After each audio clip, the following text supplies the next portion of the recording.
lot of information, lot of applications, lot of things where the end citizen can benefit from. So what I'm going to talk about is a little different. How we can secure the applications we are making for citizens. So I'll start with a picture. If anyone can recognize this picture, this is a picture of a place called Hackerville. This is a place in Romania where only hackers live. All ethical hackers. What are these guys doing? So these guys are doing nothing. They're hacking.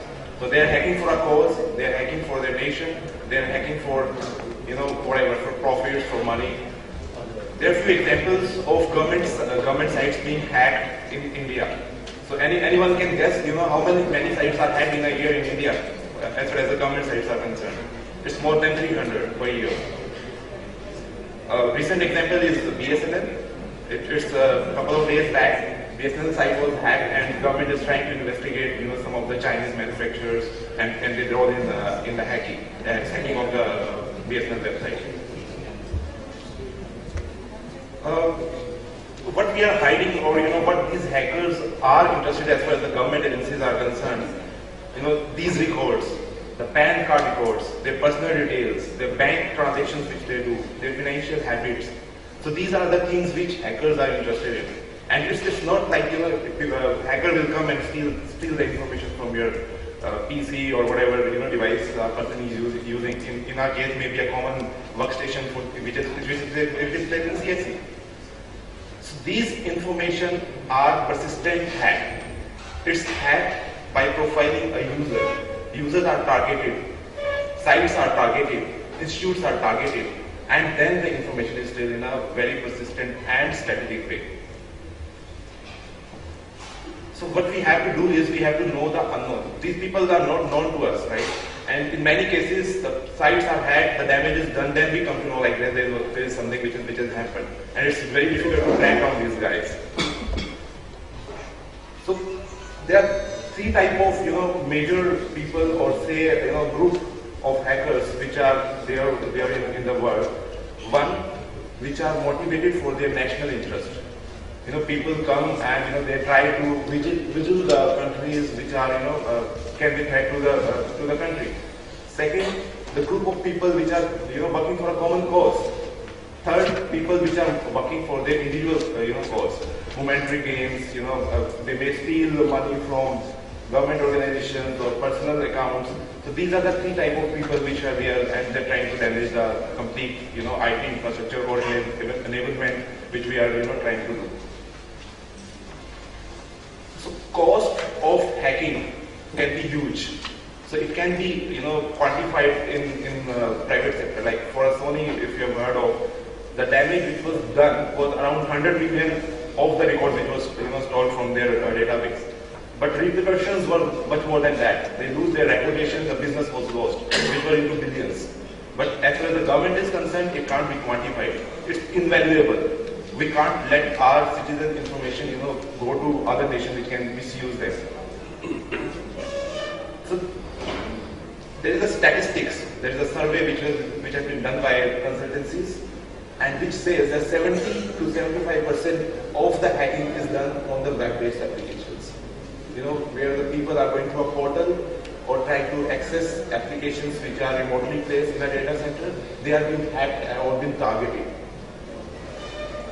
So the security trends, if you see in the IT industries, are also changing. There used to be a few notorious guys who used to hack for fun or to prove something. Now these guys, slowly turning into profitability or targeting government institutes or commercial institutes, and even you and me. For whatever we do, we are trying to do, because most of the people, in the urban areas specifically, they do all the transactions, banking transactions, financial transactions, bill payment, everything on the internet. Everyone is carrying a smartphone or a tablet or a laptop. They try to do because of the ease. And government is providing that facility. That's very good for citizens, right? They don't have to stand in the queue. Government also save cost as far as the infrastructure is concerned. But we have to make sure that these sites are secure enough so that no one, no person can damage the system as well as the information of the citizens. If you see the threats also, there used to be only viruses which we know. The our PC is virus infected. Then we used to call some guy to install some antivirus, and we used to clean our systems. Now threats have been changed. It's from virus, it's going to APT.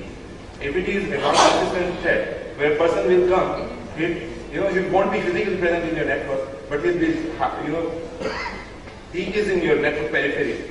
So what he'll do, he's a part of your network, he'll gather all the information slowly, and then try to do whatever.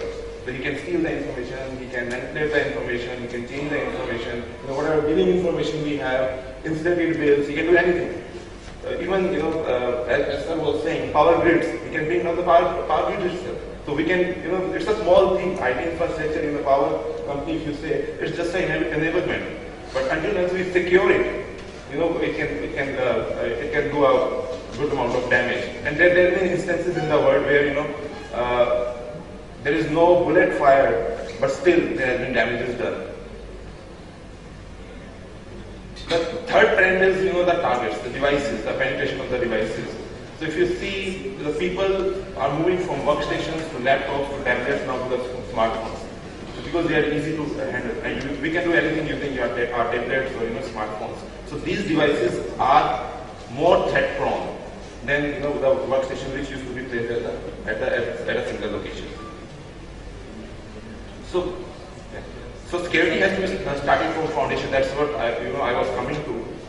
It has to be started from the place where the person is trying to log in into the application also. So the device is using, that has to be secure. There has to be ways where we can secure, or we can tie that user by some type of evaluation criteria also. Second, the data center where the applications or the place where we are trying to access has to be innovatively secured, not the legacy way. Third, we need to use some type of techniques like received techniques. If you see a tank, there was an instance in World War II where German was trying to attack the British Army, and British Army was lacking in the shoulders, in their soldier and soldiers and other infrastructure strength. So what they did was they deceived the German army. So if you see, it was a rubber tank. So what they did, they made some rubber tanks that they were placed on the border. And German, decided not to call off the war. There was not a single bullet which was fired, and English called off their war. So similarly, IT has to deceive the hackers rather than targeting only the IPs, which we used to do. There can be different people behind the IPs of different identities. So we need to be very innovative. We need to be proactively as far as the security is concerned, and we need to make a database or some type of innovative things where we can profile some users or so, and deceive or enable our data centers and securely deliver the services. So these are few instances, few applications or few databases which as a company Delivery is trying to do. We are making a database of hackers which is based on not on only the identity or IP addresses, based on 200 different type of criteria. And these are shared with the users. These are shared with the companies which are using these security devices, where we can tell them that if someone is trying to come to the system, it will go to the database, check, and suggest whether it's a valid user or a hacker.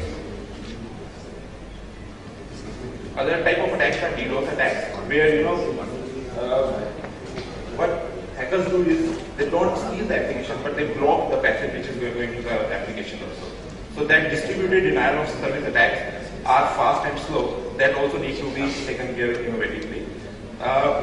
And what I want to summarize is, the applications, hosted places or the remote places has to be secured from all the four directions using the legacy, security techniques as well as the new generation techniques, where the web applications as well as the hacker databases as well as the DOS preventions as well as the application firewalls need to be present in the network to securely and deliver services which we are planning to do in a very good way.